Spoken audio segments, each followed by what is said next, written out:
احزاب کی آیت نمبر 1 اور 2 کہ جس طرح کہ گزشتہ عرض ہوا کہ یہ سورہ مبارکہ نہایت اہم مباحث اور پیغام پر مشتمل ہے، اور اس آیت مبارکہ میں گزشتہ ہم نے عرض کیا کہ ایک اہم ترین پیغام وہ کہ مدارا سے کام لیں، مداہنہ اور سستی اور اصولوں سے کسی صورت میں بھی نشینی نہ کریں۔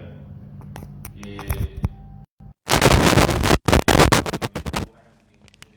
ایک مدارا اور دوسرا مداہنہ کہ گزشتہ ہم نے تفصیلاً اس بات میں گفتگو کی۔ دین اسلام میں جو مبانی دینی ہیں اور جو حدود الہی ہیں، ان مبانی دینی اور حدود الہی میں کسی کو حق نہیں کہ وہ ان سے عقب نشینی کرے۔ اسلام میں یہ تو ہے کہ اگر کوئی شخص کھڑا ہو کر نماز ادا نہیں کر سکتا، وہ بیٹھ کر نماز ادا کرے، اور جو بیٹھ کر بھی نماز ادا نہیں کر سکتا وہ لیٹ کر حتیٰ اشارے کے ساتھ نماز بجا لائے۔ خوب یہ اس کو مدارا کہتے ہیں، اس کو نرمی کہتے ہیں۔ لیکن اگر کوئی شخص وہ آئے اور دین مبین اسلام میں اصل نماز کو اٹھا دے کہ اسلام میں نماز نہیں ہے، خوب یہ مداہنہ ہے، اور مداہنہ کسی صورت میں اصولوں سے عقب نشینی کسی صورت میں بھی وہ قابل قبول نہیں ہے۔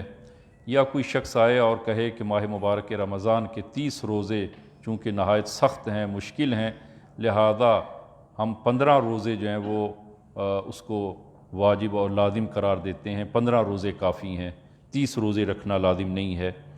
خوب یہ مداہنہ ہے، یہ اصولوں سے عقب نشینی ہے۔ تو اسلام میں مدارا ہے، نرمی ہے، لیکن مداہنہ اور اصولوں سے وہ عقب نشینی کرنا یہ کسی صورت میں بھی قابل قبول نہیں ہے۔ اور گزشتہ اس جانب ہم نے اشارہ کیا کہ کچھ لوگ رسول گرامی اسلام کی خدمت میں آتے ہیں، یا رسول اللہ ہم اسلام لانے کے لیے تیار ہیں، لیکن ہمیں نماز کا حکم نہ دیں اور ہم سے نماز کو آپ اٹھا لیں، تو اس شرط کے ساتھ ہم وہ اسلام لاتے ہیں۔ دین مقدس اسلام میں کچھ واجبات ایسے ہیں جو روزانہ کی بنیاد پر نہیں ہیں، کہ انسان پر وہ خمس واجب ہے، سال میں 1 مرتبہ واجب ہے، زکوٰۃ واجب ہے تو وہ بھی فصل کے آنے پر اور سال میں 1 مرتبہ وہ واجب ہے۔ اگر روزے واجب ہیں تو وہ سال میں 1 مرتبہ اور 1 مہینے کے ماہ مبارک رمضان کے روزے واجب ہیں۔ لیکن روزانہ کی بنیاد پر جو چیز واجب ہے وہ نماز ہے، کہ اور اسی طرح آپ حج زندگی میں 1 مرتبہ انسان پر واجب ہے، لیکن نماز روزانہ کی بنیاد پر واجب ہے۔ لہذا رسول گرامی اسلام نے ان کے جواب میں فرمایا کہ لا خیر فی دین لا صلاۃ فیہ، کہ اصلاً جس دین میں صلاۃ نہ ہو، نماز نہ ہو، اس دین میں خیر نہیں ہے، وہ خیر پر مبنی نہیں ہے۔ لہذا یہ من جملہ وہ اصول دین میں سے ہے، یعنی مبانی دینی میں سے ہے، کہ اگر کوئی اگر کوئی مسلمان اس کا انکار کرے تو وہ مرتد ہے، اس لیے کہ یہ ضروریات دین میں سے ہے اور مبانی دینی میں سے ہے۔ اور اگر کوئی سستی اور کوتاہی کرتا ہے تو وہ مداہنے سے کام لے رہا ہے، اور اسلام میں ان مبانی کی نسبت کسی صورت میں بھی عقب نشینی وہ جائز نہیں ہے۔ اس آیہ مبارکہ یہ پہلی 2 آیات، ان میں خداوند عالم نے رسول گرامی اسلام کو 4 اہم ترین وہ دستور اور احکام رسول گرامی اسلام کے لیے خداوند عالم نے جاری فرمائے، کہ پہلا حکم جو اس آیہ مبارکہ میں جو انشاءاللہ آج مورد بحث ہے، اور وہ ہے تقوی الہی۔ فرمایا یا ایھا النبی اتق اللہ، خدا سے ڈرو، تقوی اختیار کرو۔ یہ پہلا حکم جو خداوند عالم نے رسول گرامی اسلام کو بیان فرمایا کہ تقوی اختیار کریں اور ان منافقین اور کافرین کی پیروی نہ کریں، کہ اتقوا اللہ ولا تطع الکافرین والمنافقین۔ عزیزاً، تقوی یعنی خوف خدا، تقوی یعنی خدا ترسی، تقوی یعنی صیانت نفس، انسان اپنے نفس کو اور اپنے وجود کو وہ علائشات سے محفوظ کرے، اور انسان کے اندر تقویٰ یعنی انسان کے اندر ایک ایسی طاقت اور ایک ایسی قوت جو انسان کو گناہ کی جانب جانے سے روک لے، اس کا نام تقویٰ ہے، اسی کا نام خوف خدا ہے۔ جو اتقوا اللہ یعنی خدا سے ڈرو، یعنی تمہارے اندر وہ ایمان اس قدر محکم ہونا چاہیے، اور قیامت پر ایمان اور یقین اس قدر محکم ہونا چاہیے کہ پھر انسان خداوند عالم کی نافرمانی نہ کرے۔ گناہ یعنی خداوند عالم کی نافرمانی، معصیت یعنی خداوند عالم کے احکام کی پیروی نہ کرنا، یہ معصیت ہے، یہ گناہ ہے۔ لہذا انسان میں جس قدر ایمان محکم ہوگا، جس قدر ایمان مضبوط ہوگا، خدا اور اس کے رسول اور معاد پر ایمان محکم اور مضبوط ہوگا، اتنا ہی انسان متقی ہوگا، اتنا ہی انسان وہ گناہوں کی اس بھنور میں وہ مبتلا نہیں ہوگا۔ لہذا عزیزاً جب ہم یہ جملہ استعمال کرتے ہیں اور قرآنی آیات میں کہ اتقوا اللہ، تقوی اختیار کریں، تقوی اختیار کریں، تو اس سے فقط یہ معنی مراد نہیں ہے کہ انسان وہ، اگرچہ یہ بھی تقوی ہے، تقوی کا ایک مرحلہ ہے کہ انسان وہ کسی غیر محرم کی طرف، کسی کی ناموس کی طرف وہ خیانت آمیز نگاہ نہ کرے، اور اگر خیانت آمیز نگاہ کرتا ہے تو یہ تقوی کے خلاف ہے۔ یہ انسان متقی نہیں ہے جو دوسروں کی ناموس کی طرف نگاہ کرے، یا مثلاً جو ہے وہ جھوٹ بولنا تقوی کے منافی ہے، رشوت لینا تقوی کے منافی ہے۔ تو تقوی کا مفہوم اور معنی فقط یہ نہیں ہے کہ انسان وہ جھوٹ نہ بولے، رشوت نہ لے، غیر محرم کی طرف خیانت آمیز نگاہ نہ کرے، اگرچہ یہ بھی تقوی ہے، فقط یہی تقوی نہیں ہے۔ تقوی انسان کی زندگی کے ہر شعبے میں ہے، انسان کی زندگی کے ہر شعبے میں ہے تقوی۔ وہی خوف خدا، وہی ایمان بے خدا۔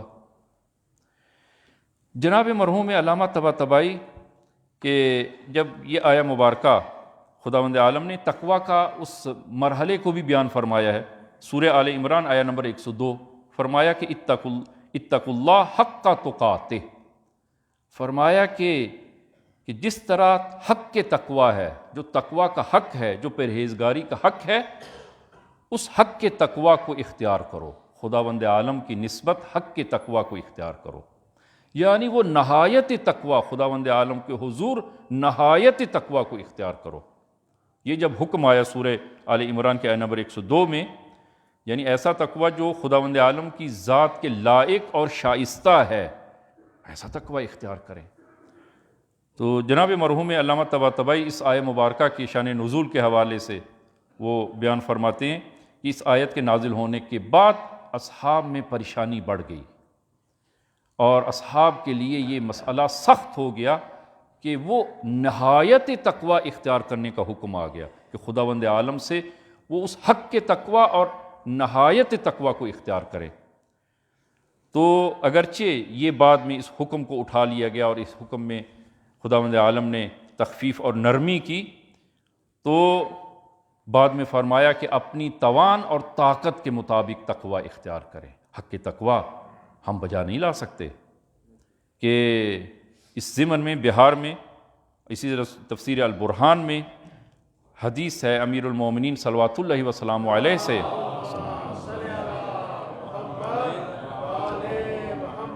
ان عبد خیر قال سألت علی ابن ابی طالب عن قولہ تعالی یا ایھا الذین آمنوا اتقوا اللہ حق تقاتہ۔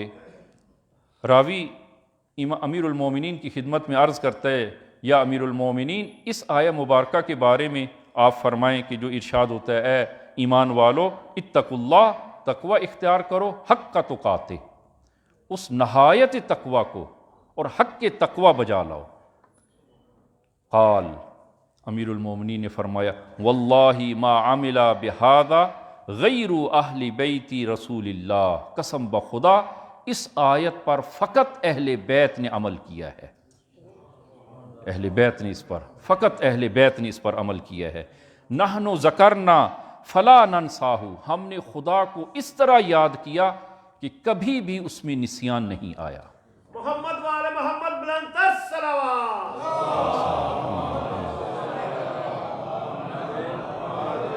اور پھر فرمایا وَنَحْنُ شَكَرْنَاهُ فَلَا نَكْفُرُهُ، اور ہم نے شکر الہی ہم بجا لائے کہ ایک لمحہ کے لیے بھی کفران نعمت نہیں کیا۔ وَنَحْنُ أَطَعْنَاهُ فَلَا نَعْصِيهِ، اور ہم نے خداوند عالم کی اطاعت کی کہ جس میں لمحہ بھر کے لیے عصیان نہیں تھا۔ اور پھر فرمایا کہ فَلَا أُنزِلَتْ هَذِهِ الْآيَةُ، کہ جب یہ آیہ مبارکہ نازل ہوئی، قالت الصحابہ لا نطیق ذالک، تو اصحاب نے کہا یا رسول اللہ ہم اس آیت کو پر عمل کرنے کی قدرت نہیں رکھتے، ہم حق کی تقوی کیسے بجا لائیں؟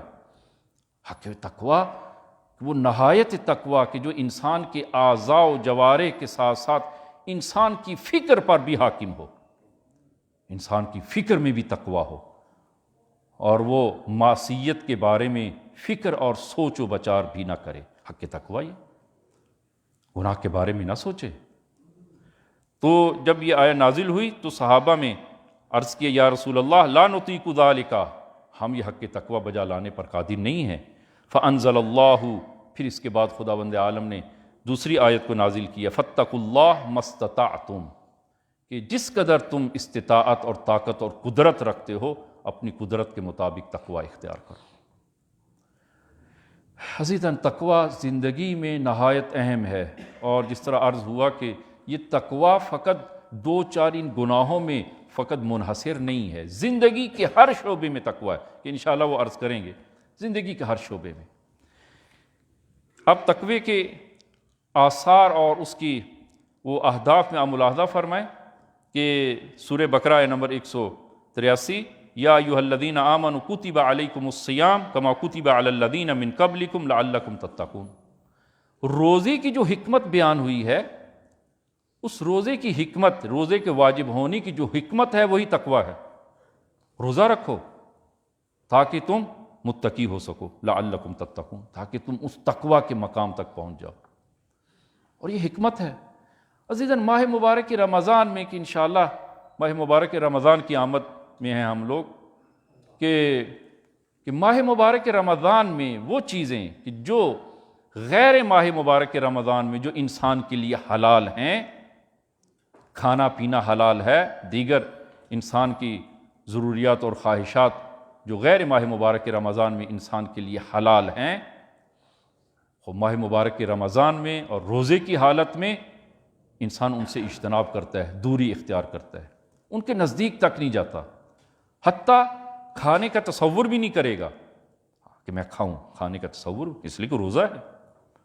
تو اگر انسان روزے کی حالت میں ان حلال چیزوں سے جن سے خداوند عالم نے روکا ہے، تو اس کا مطلب یہ ہے کہ انسان پھر غیر روزے میں، غیر ماہ مبارک رمضان میں ان چیزوں سے رک سکتا ہے جس سے خدا نے روکا ہے، بس رک سکتا ہے۔ یہ انسان کے اندر تقوی کی کمی ہے، یہ انسان کے اندر ایمان کی کمی ہے کہ ان محرمات کو انسان بجا لاتا ہے اور ان میں مبتلا ہو جاتا ہے، بس رک سکتا ہے۔ لہذا فرمایا کہ یہ تقوی، یہ روزہ ہم نے واجب قرار دیا ہے لعلکم تتقون، تاکہ تم تقوی کے اس مقام تک پہنچ سکو اور تقوی اختیار کر سکو۔ بس جو ماہ مبارک رمضان میں خلاف عفت کام سے رک جاتا ہے، وہ دیگر ایام میں پھر کیوں نہیں رکتا؟ اگر تقوی ہوگا رک سکے گا وہ۔ لہذا فرمایا کہ، اور اسی طرح ملاحظہ فرمائیں امام زمان عجل اللہ تعالیٰ فرجہ الشریف،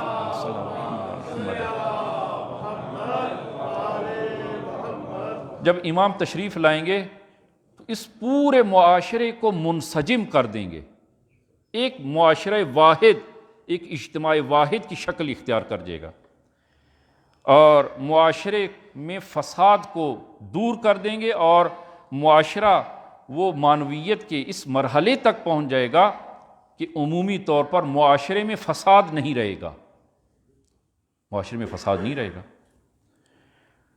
تو امام زمان کیا کریں گے کہ لوگ وہ عدالت کی رعایت کریں گے، گناہ سے خود بخود دوری اختیار کریں گے۔ کبھی ایک مرتبہ ہوتا ہے کہ انسان کو ایک معاشرے کو گناہ سے دور کرنے کے لیے طاقت کا استعمال کیا جاتا ہے، لیکن امام زمان کے دور میں ایسا نہیں ہوگا کہ طاقت کے زور پر کسی کو معصیت اور گناہ اور فساد سے اس کو دور کیا جائے، نہ۔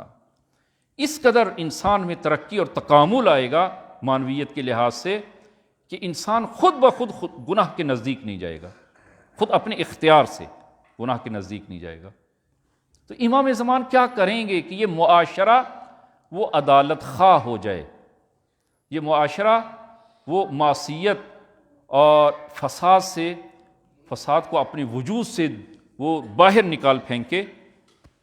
تو اس کو جاننے کے لیے آپ ملاحظہ کریں کہ دعائے ندبہ میں وہ ایک جملہ ہے کہ فرمایا کہ جہاں پر آپ دعائے ندبہ میں پڑھتے ہیں آئینہ آئینہ، کہ تقریباً بہت مرتبہ، تقریباً شاید 25-30 مرتبہ یہ کلمہ کا اس کا تکرار ہوا ہے، تو آئینہ جامع الکلمتی علی التقوی، آئینہ جامع الکلمتی علی التقوی، کہاں ہے وہ آغا، کہاں ہے وہ ذات اور کہاں ہے وہ امام کہ جو سب کو تقوی کے گرد جم کر لیں گے۔ امام زمان آئیں گے، لوگوں کے اندر تقوی کو ایجاد کریں گے اور تقوی کے محور پر سب لوگ اکٹھے ہوں گے اور ان میں انسجام پیدا ہوگا، اور یہ معاشرہ امام زمانی وہ معاشرہ فساد سے دور ہو جائے گا۔ تقوی، امام ان کے اندر تقوی پیدا کریں گے، تقوی کے محور پر ان کو جم کریں گے۔ این جامع الکلمتی علی التقوی۔ لہذا عزیزاً، اس زندگی کے ہر شعبے میں تقوی لازم ہے، تقوی ضروری ہے، اور تقوی شرط ہے کہ پیغمبر اسلام صلی اللہ علیہ وآلہ وسلم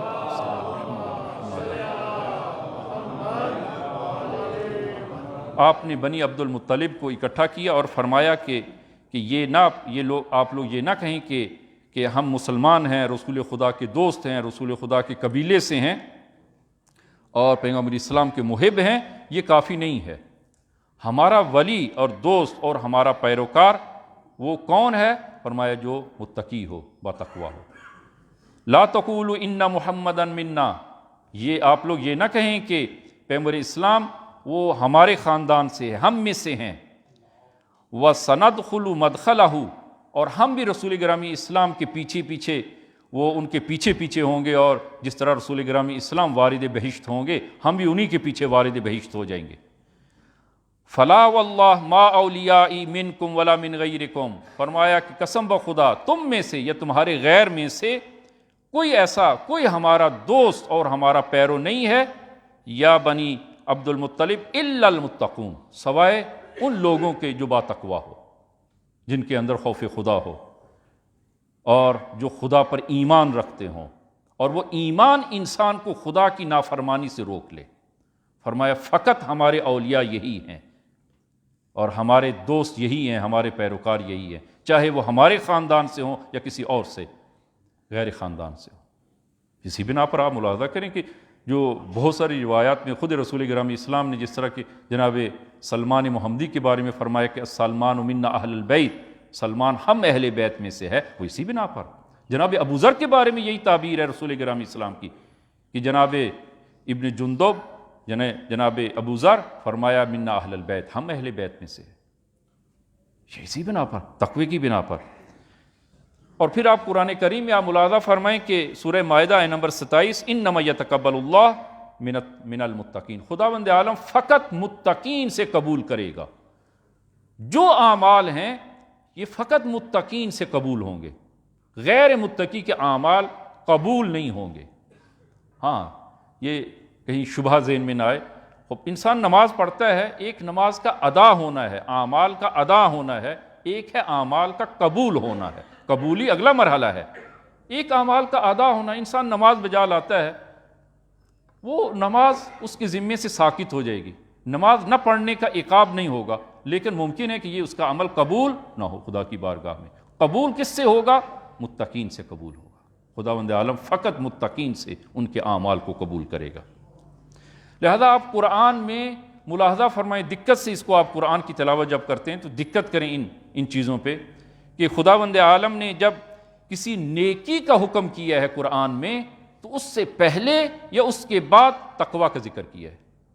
آپ کل قرآن میں آپ ملاحظہ کریں، جب بھی کسی نیکی کا حکم دیا ہے اس سے پہلے تقوی کا ذکر کیا یا اس کے بعد تقوی کا ذکر کیا ہے۔ جیسے آپ ملاحظہ کریں کہ صبر اور تقوی، صبر کے ساتھ تقوی، احسان اور تقوی، اسی طرح اصلاحات، معاشرے میں اصلاحات کو نافذ کرنا، ساتھ تقوی کا ذکر کیا ہے۔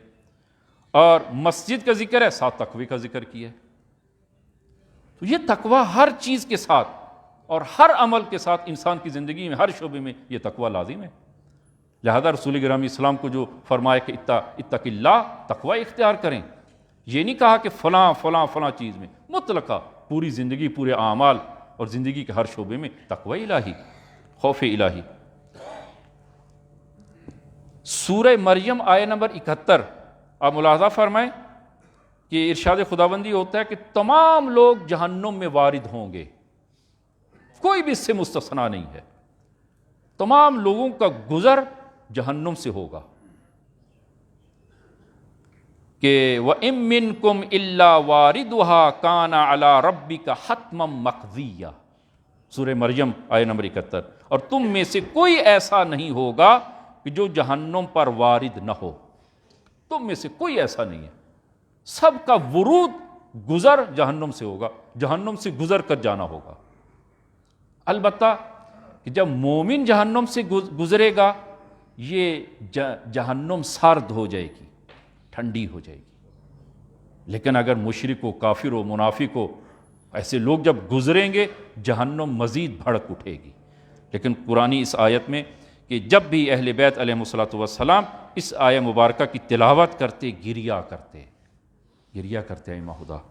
وَإِن مِّنكُمْ إِلَّا وَارِدُهَا، تم میں سے کوئی ایسا نہیں ہے کہ جو وارد نہ ہو، کہ جو جہنم پر وارد نہ ہو۔ کان علی ربک حتما مقضیہ، یہ حتمی فیصلہ ہے آپ کے پروردگار کے ذمے، یہ خدا کا حتمی فیصلہ ہے۔ اچھا، یہ بیان کرنے کے بعد آیہ مبارکہ میں اگلا جملہ کیا قرآن میں ملاحظہ کریں، فرمایا کہ تم میں سے سب کے سب جہنم میں وارد ہوگے اور وہاں سے گزر ہوگا سب کا سب، ثم ننجی الذین اتقوا، اور فرمایا کہ ہم فقط انہی کو نجات دیں گے جو صاحب تقوی ہوگا، جو متقی ہوگا، فقط اسی کو ہم نجات دیں گے۔ ملاحظہ کریں کس قدر اہم ہے یہ تقوی الہی۔ خوب عزیزاً، بحث ہماری طولانی نہ ہو، عزیزاً تقوی زندگی کے ہر شعبے میں، تقوی مالی، مال میں انسان تقوی کو وہ اختیار کرے۔ اور قرآنی آیت کو آپ ملاحظہ فرمائیں، اتقوا اللہ، اس سے اور بہت ساری آیات ہیں، اتقوا اللہ وذروا ما بقی من الربا، اے ایمان والو اللہ کا خوف کرو اور جو سود لوگوں کے ذمے باقی ہے اسے چھوڑ دو اگر تم مومن ہو، ان کنتم مومن، اگر تم مومن ہو تو جو سود لوگوں کے ذمے باقی ہے اس سود کو چھوڑ دو۔ اتقوا اللہ، تقوی اختیار کرو، اگر تمہارا خدا پر ایمان ہے اور اگر تم متقی اور پرہیزگار ہو تو فرمایا کہ جو سود لوگوں کے ذمے ہے فرمایا اس کو چھوڑ دو، تقوی مالی اختیار کرو۔ پس تقوی اختیار کرو، ربا نہ کھاؤ، تقوی اختیار کرو، رشوت نہ لو، تقوی اختیار کرو اور وہ حرام نہ کھاؤ، تقوی اختیار کرو، اپنے مال کو حرام قرار نہ دو۔ تمہارے مالوں میں خمس واجب ہے، تمہارے اموال میں بعض اموال میں زکوٰۃ واجب ہے، وہ خمس کو ادا کرو، تقوی اختیار کرو اور اس حقوق مالی کو اور حقوق الہی کو ادا کرو۔ زکوٰۃ تم پر واجب ہے، تقوی الہی اختیار کرو، زکوٰۃ کو ادا کرو۔ پس جو زکوٰۃ نہیں دیتا، خمس نہیں دیتا یا دیگر مالی حقوق اس کے ذمے ہے ادا نہیں کرتا، وہ تقوی نہیں ہے، اس کے اندر خوف خدا نہیں ہے، اس کا خدا پر ایمان نہیں ہے، یا ایمان ضعیف ہے جس کی بنا پر وہ ان حقوق کو ادا نہ کر کے اپنے مال کو حرام کر لیتا ہے۔ لہذا اسی طرح مالی حقوق میں وہ کسی کو دھوکہ نہ دیں۔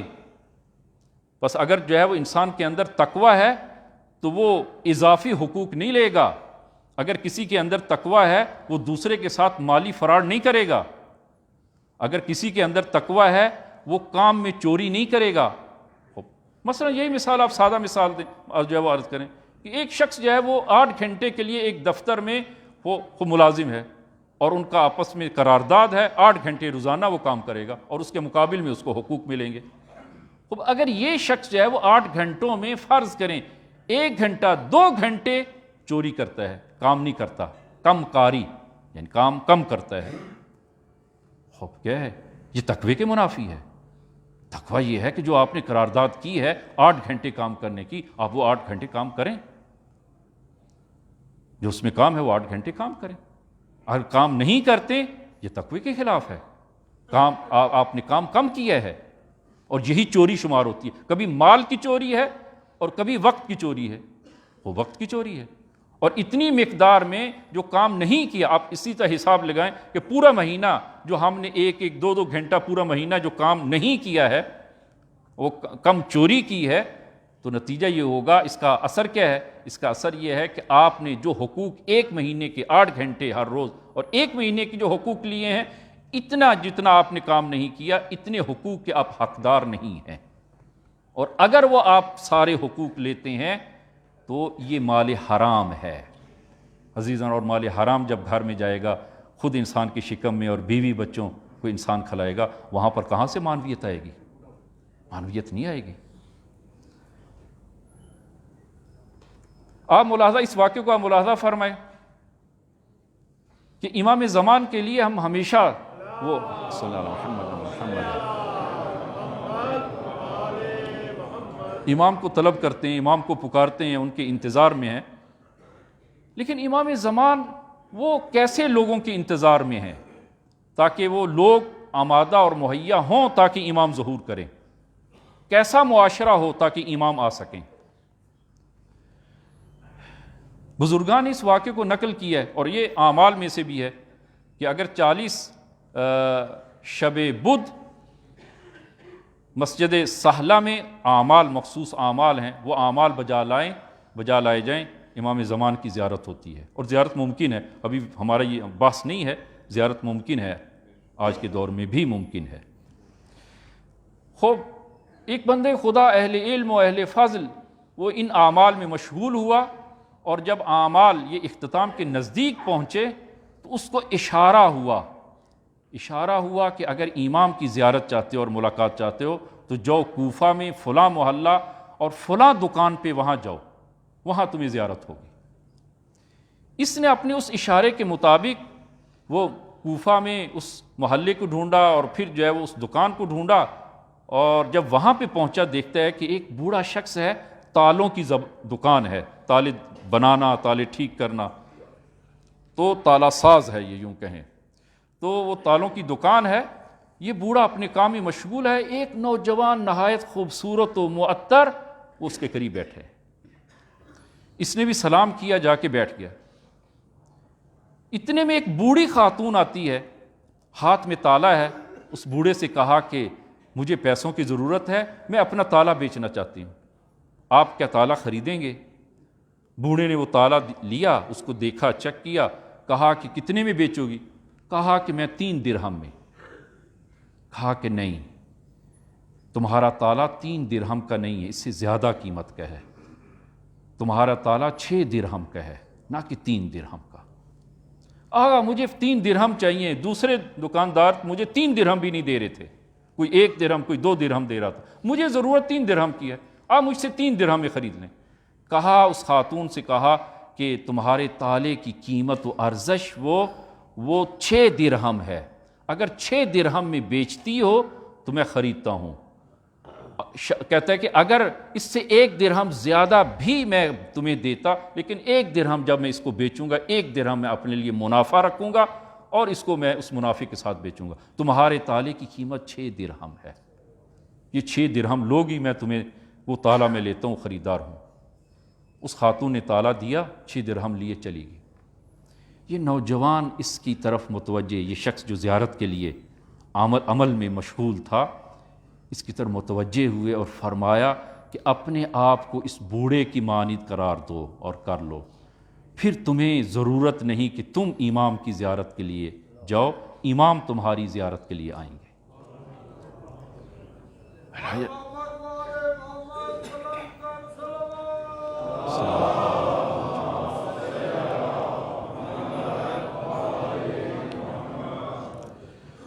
عزیزاً، تقوی مالی انسان جب اپنی چیز بیچتا ہے تو اس کی بہت ساری خوبیاں بیان کرتا ہے.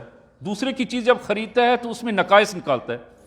اس میں نقائص نا عزیزاً، ایسا نہیں. جو ایک چیز واقعیت حقیقت رکھتی ہے اس کو اسی کے مطابق بیچا جائے. تقوی مالی انسان جو ہے وہ اختیار کرے. اور اسی طرح جو ہے وہ ہر کام میں جس طرح عرض کیا کہ آقا تقوی اختیار کرے. میں زندگی کے اور شعبے جو ہیں وہ وقت نہیں کہ میں عرض کروں. مثلا میں طب کا، یہ ہمارا شعبہ وہ طب کا اور ڈاکٹر حضرات، مثلا اس میں تقوی کہاں سے ہم وہ نکالیں گے؟ اس میں تقوی کا کیا کام نا عزیزاں؟ یہاں بھی تقوی. مریض آتا ہے، ڈاکٹر اس کو صحیح چیک نہ کرے، دیانت کے ساتھ چیک نہ کرے، یا مثلا جو ہے وہ اس کی مرض کو دیکھنے کے بعد وہ ٹیسٹوں کی ایک لسٹ بنا کے بعض اوقات دے دی جاتی ہے کہ یہ ٹیسٹ آؤٹ کروائیں، اور ممکن ہے اس میں بعض اوقات ایسے ٹیسٹ بھی ہوتے ہیں جو ضرورت نہیں ہے، فقط ٹیسٹ جو ہے وہ دے دیے جاتے ہیں تاکہ اپنی لیب میں وہ ٹیسٹ کیے جائیں اور جو ہے وہ ان کو منافع ہو، اور پھر جو ہے وہ لیب کے ساتھ ان کا اپنا وہ ایک تعلق بھی ہوتا ہے، اور جو وہ نسخہ دیتے ہیں اور جن کو وہ بھیجتے ہیں ان کا ایک حصہ بیچ میں ہوتا ہے. یہ تقوی کے خلاف ہے. اس کے حقوق جو ہیں وہ حرام ہو جائیں گے، مخلوط میں حرام ہوں گے اس کے حقوق. تقوی چاہیے، خوف خدا چاہیے، خدا پر ایمان چاہیے. اسی طرح آپ زندگی کے دوسرے شعبے میں آپ دیکھیں، وہاں پر تقوی لازم ہے اور ضروری ہے. خلاصے مطلب آگا یہ کہ تقوی الہی میں اسی طرح تقوی گفتاری، انسان اپنی گفتار میں وہ بولنے میں گفتار میں تقوی سے کام لے. انسان بیہودہ کلام نہ کرے، انسان کسی پر تہمت نہ لگائے، انسان کسی کے ساتھ جھوٹ نہ بولے، یہ اس کے تقوی کے خلاف ہے. اور انسان جو ہے وہ ایسی بات جو شر انگیز ہو وہ ایسی بات نہ کرے. اسی طرح تقوی خانوادگی، ایک خاندان میاں بیوی اور بچے، اب یہاں پر تقوی لازم ہے. اگر تقوی نہیں ہوگا، خوف خدا نہیں ہوگا، ایمان بے خدا نہیں ہوگا، تو اس کا نتیجہ کیا ہے؟ جو آج ہم معاشرے میں بھگت رہے ہیں، اب یہی جو ہے وہ یہ آثار ہوں گے کہ اگر تقوی نہیں ہوگا، زوجہ کو آزار و اذیت جو ہے وہ اسی طرح زوجہ کے ہاں بھی اسی طرح کہ زوجہ کو آزار و اذیت جو ہے وہ نہ پہنچاؤ، بے دلیل بغیر کسی وجہ کی طلاق نہ دو. اور اگر جو ہے وہ خاندان میں تقوی نہیں ہوگا تو اس صورت میں بدبینی، زوجہ یا زوج کی نسبت بدبینی وہاں پر پیدا ہوتی ہے. یہ تقوی کے نہ ہونے کی وجہ سے ہے. اور اسی طرح جو ہے وہ تقوی نہ ہونے کی وجہ سے وہ بہت ساری ناانصافیت، تقوی نہ ہونے کی وجہ سے ناانصافی کا انسان مرتکب ہو جاتا ہے کہ انسان کے پاس تھوڑی سی، شوہر کے پاس اگر تھوڑی سی آسائش اور آسانی اور مالی دنیا اگر زیادہ آ گیا ہے تو عام طور پر دیکھنے میں آیا ہے کہ وہ اپنی پہلی زوجہ اور جس نے زندگی جوانی اس کے ساتھ سختیوں میں اور مشکلات میں گزاری ہے، تو یہی شوہر اس آخر عمر اس سے دوری اختیار کر لیتا ہے. یہ بے تقوائی ہے، بے تقوی نہ ہونے کی وجہ سے ہے. اور آخری نقطہ جو ہے وہ آپ عزیزان کی خدمت میں عرض کریں، اسی طرح تقوی قضائی، قضاوت میں انسان تقوی سے کام لے، تقوی الہی سے جو ہے وہ کام لے. کہ ابھی وقت نہیں ہے کہ میں وہ عرض کروں کہ یہ آیا مبارکہ کہ مدینہ میں ایک مسلمان نے کسی کی زرہ چوری کی، اور تاکہ جو ہے وہ پہچانا نہ جائے اور پکڑا نہ جائے، اس نے اس زیرہ کو ایک آٹے کے تھیلے میں چھپایا اور ایک یہودی کے گھر دستک دی. یہودی نکلا، کہا کہ یہ میری امانت ہے، آپ اپنے پاس کچھ دن امانت کے طور پہ رکھیں. یہودی نے وہ تھیلا لیا، اس کو نہیں معلوم اس میں کیا ہے، وہ تھیلا لیا، اس کو اپنے گھر میں رکھ لیا. بعد میں جب وہ زرہ ڈھونڈنا شروع کی، اس یہودی کے گھر سے وہ زرہ مل گئی. اب رسول گرامی اسلام کی خدمت میں اس یہودی کو لایا گیا، اور جس نے دعویٰ کی یا رسول اللہ اس یہودی نے میری زرہ چوری کی ہے. اس نے کہا کہ اے رسول خدا، میں نے زرہ چوری نہیں کی، یہ ایک مسلمان مجھے امانت کے طور پر دے گا، فلانی نے مجھے امانت کے طور پر دی ہے. اس کو پکڑ کے لائے، اس نے قبول نہیں کیا پہلے، اور پھر جب تحقیق کی معلوم ہوا کہ نہ، اسی مسلمان نے چوری کی. اب حد جاری کرنے کا مرحلہ آیا، تو اس مسلمان کے کچھ عزیز و اقارب اور قبیلے والے لوگ رسول گرامی اسلام کی خدمت میں آئے، یا رسول اللہ، خوب چوری اور زرہ یہودی کے گھر سے برآمد ہوئی ہے، آپ اسی کو سزا دیں، اس مسلمان کو چھوڑ دیں. اور اگر مسلمان کو سزا دیں گے تو اس کی عزت و آبرو یہودی کے سامنے جاتی رہے گی، اور اگر آپ یہودی کو سزا دیں گے، آپ کے فیصلے پر اس کے گھر سے برآمد ہوئی ہے، اور اس کے گھر سے اس کو اگر سزا دیں گے تو مسلمان کی آبرو بچ جائے گی. یہاں پر یہ آیہ مبارکہ نازل ہوئی کہ سورہ نساء آیہ نمبر 105، اِنَّا أَنزَلْنَا إِلَيْكَ الْكِتَابَ بِالْحَقِّ لِتَحْكُمَ بَيْنَ النَّاسِ بِمَا أَرَاكَ اللَّهُ وَلَا تَكُنْ لِلْخَائِنِينَ خَصِيمًا. فرمایا کہ اے رسول ہم نے یہ کتاب حق کے ساتھ آپ کی طرف نازل کی، جیسے اللہ نے آپ کو بتایا اور حکم دیا ہے اسی کے مطابق لوگوں میں فیصلہ کریں اور خیانت کاروں کے طرفدار نہ بنیں، تقوی الہی اختیار کریں، ان خائنین کی طرفداری نہ کریں، اور جس نے چوری کی ہے چاہے وہ مسلمان ہی کیوں نہ ہو اس پر حد جاری کی جائے، تقوی الہی اختیار کیا جائے۔ لہٰذا عزیزاً سورہ طلاق میں یہ انشاءاللہ اس کو میں دوسرے خطبے میں عرض کرتا ہوں، یہ آخری جو ہے وہ نقطہ کہ انشاءاللہ خداوند عالم ہم سب کو توفیق عنایت فرمائے، یہ تقوی الہی اور یہ خوف الہی اور یہ ایمان خدا پر ایمان خداوند عالم ہم سب کو عنایت فرمائے، تاکہ اس ایمان کے نتیجے میں وہ تقوی حاصل ہو اور خدا کی معصیت اور نافرمانی سے ہم بچ سکیں۔ بسم اللہ الرحمن الرحیم، قل هو اللہ احد اللہ الصمد لم یلد ولم یولد ولم یکن لہ کفوا احد۔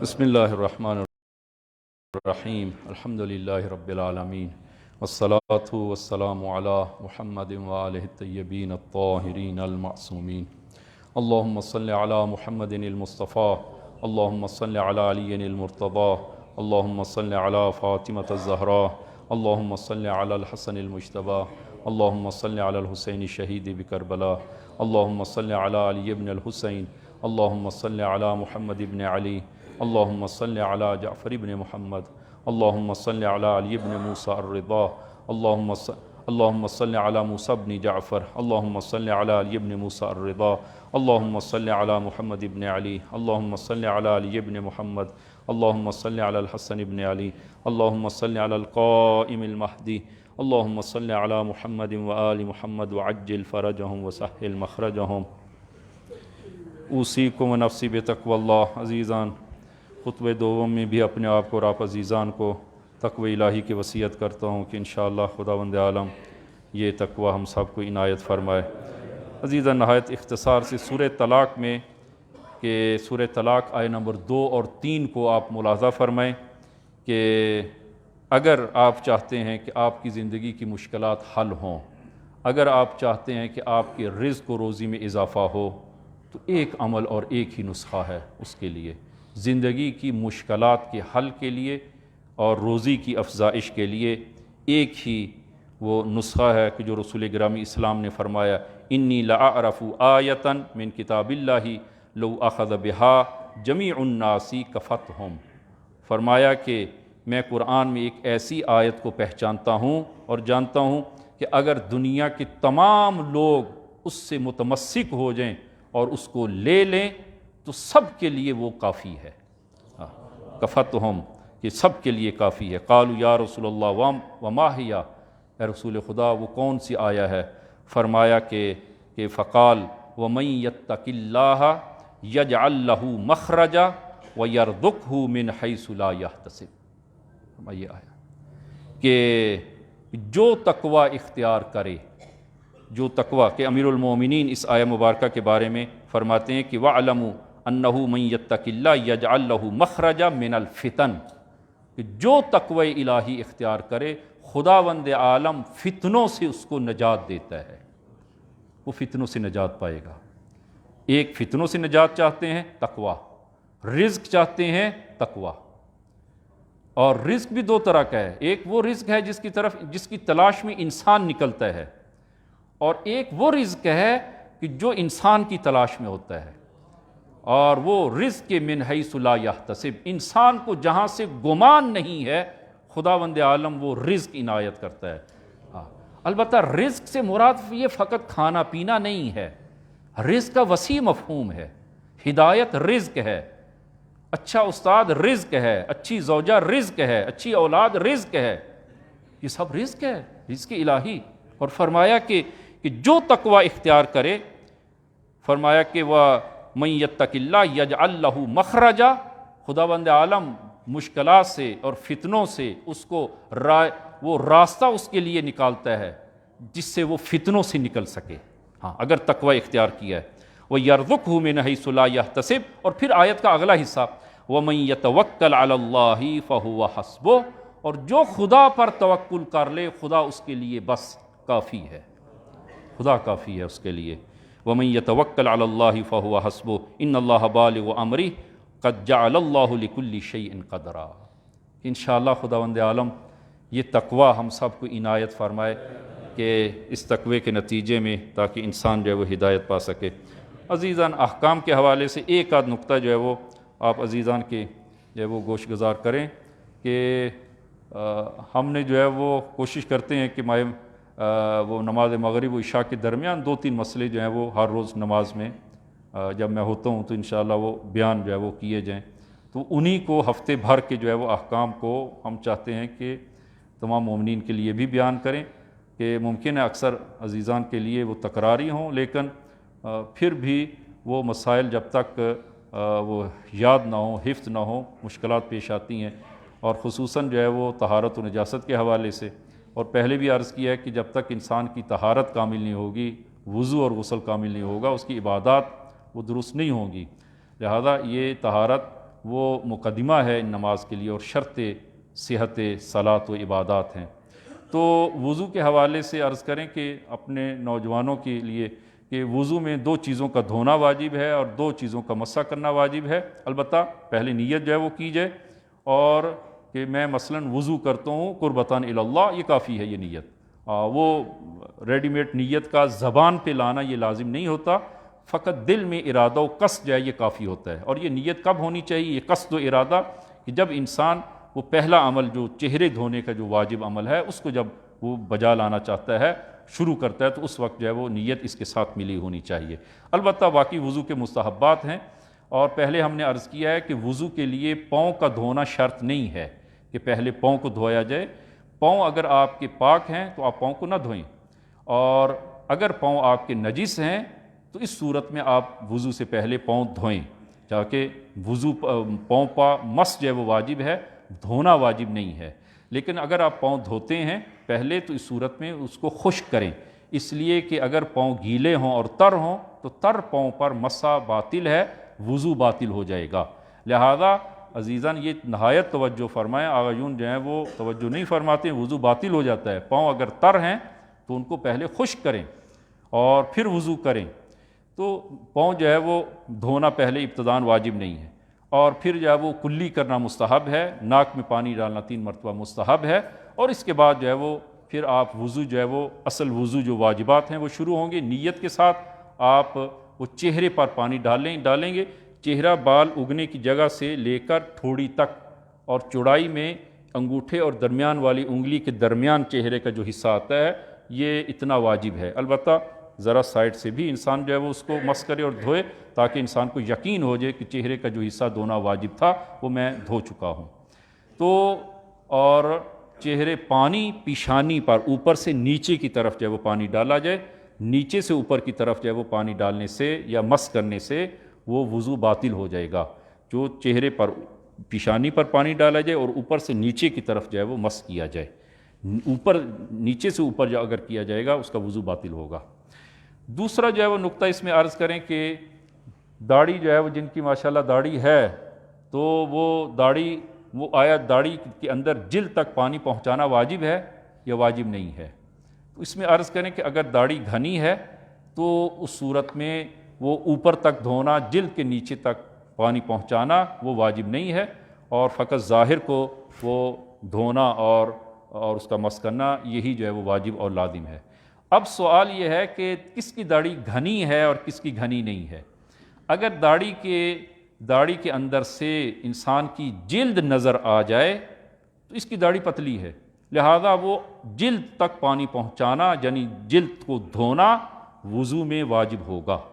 اور اگر جو ہے وہ دیکھنے والا دیکھ کر یہ کہے کہ نہ اس کی جلد جو ہے وہ نظر نہیں آ رہی، تو اس صورت میں پھر وہ جلد تک پانی پہنچانا واجب نہیں ہے۔ تو یہ پہلا عمل جو ہے وہ اس میں 2 نقطوں کا جو ہے وہ آج فقط وہ آپ ملاحظہ فرمائیں، ایک تو یہ ہے کہ وہ چہرے کو اوپر سے نیچے کی طرف دھونا، اور دوسرا وہ اگر داڑھی گھنی نہیں ہے تو اس صورت میں داڑھی یعنی جلد کے نیچے تک، بالوں کے نیچے جلد تک دھونا واجب ہے، اور فقط اوپر تک جو ہے وہ دھو لینا یہ کافی نہیں ہوگا، وگرنہ وضو باطل ہوگا، کہ انشاءاللہ خداوند عالم ہم سب کو توفیق عنایت فرمائے۔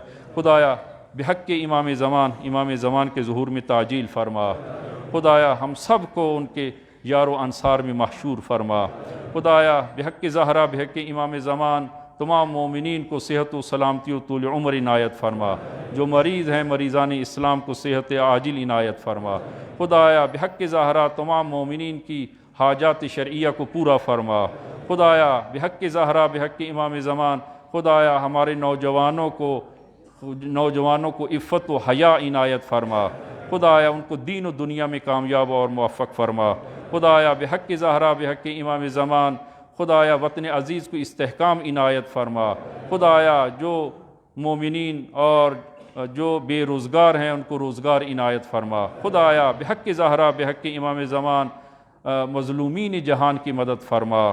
اللہم صلی علی محمد و آل محمد وعجل فرجہم وسہل مخرجہم۔ بسم اللہ الرحمن الرحیم۔ انا اعطیناک الکوثر فصلی لربک وانحر ان شانئک هو الابتر۔ صدق اللہ العلیم۔